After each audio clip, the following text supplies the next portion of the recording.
So, hi guys. Discs, hard discs, SSDs, and all that sort of stuff, storage.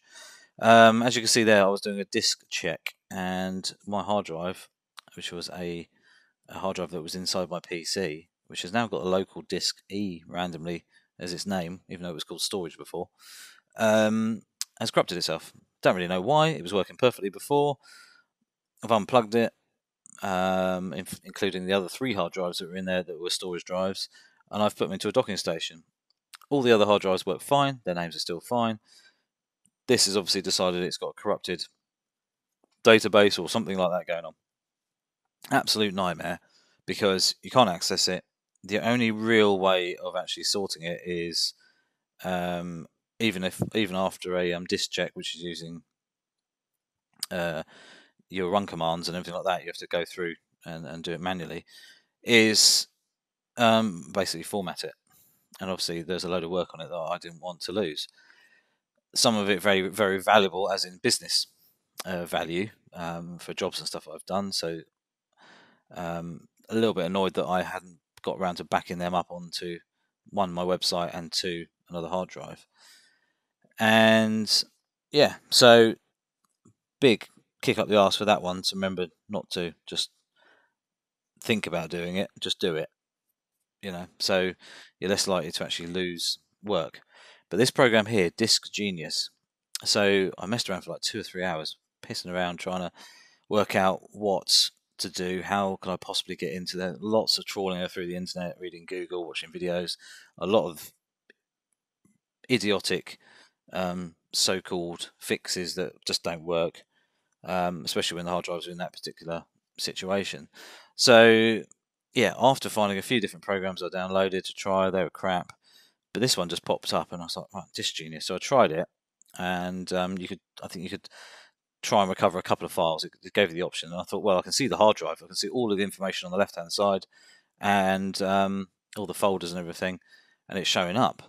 And I thought, well, if I can see that, I can't see anything else.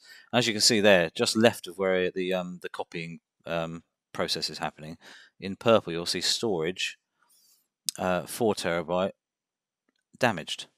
So the original name is storage, but it's showing up as local disk. So yeah, something's going on. Yeah, so basically I sort of, like I say, trawled through the internet for 2 or 3 hours. It's almost 3 o'clock in the morning. I'm getting a bit frustrated and a bit sort of like, I've lost all this work. Some personal, just for fun or artistic value, some for paid work. So the last thing I want to do is lose that. This program here, like I said, it showed up all of the files and everything I needed were there, and I thought, brilliant. 75 quid. And you're sitting there thinking, 75 quid? It's 3 o'clock in the morning. Do you really want to spend 75 quid? And you're thinking, it's 75 quid. Okay, the value of those photos is worth a lot more than 75 quid. Okay, so let's do it. So anyway, I paid for it, got the license key and everything, got it running, and I was like, oh my word, it's brilliant. It's allowed me to download the files. Just works. It's just doing stuff that I can't access normally, and there's no other real way of doing it without kind of possibly losing all of your data. So yeah, got it going, started messing around. Sadly, my docking station I've had for quite a few years is not that fast.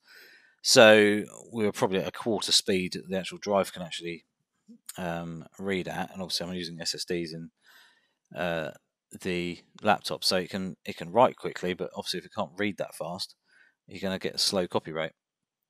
So yeah, not brilliant, but most important thing is we've got the data off. So all these photos and stuff here, a lot of the stuff I'm ditching, so all the raws and stuff I know that I'm not going to use again probably.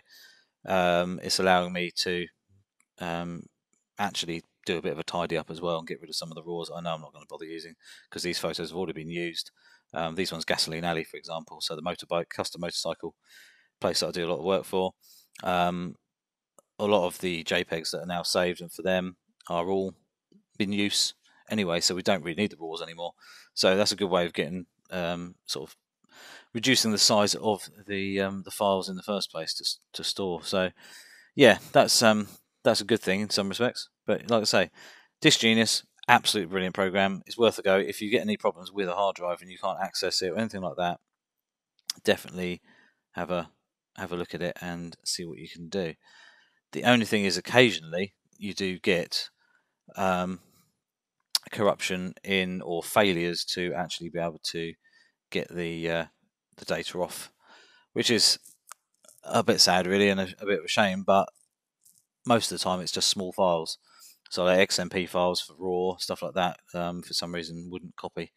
So I lost a few files, which was a little bit of annoyance. So these ones here, I'm just copying over to a folder, and yeah, basically just going to copy them over. As you'll see, there's quite a lot here. Quite a good. I don't know what we've got there. I can't remember how big it is. But anyway, it's now copying, and basically it will do its best to give you everything back. A couple of times it won't, and it's kind of like, oh, okay, skip. And yeah, you're going to lose some, I think, but hopefully nothing too major. But it really pushes the fact that if you really want these images and you need them safe, you do need to back them up.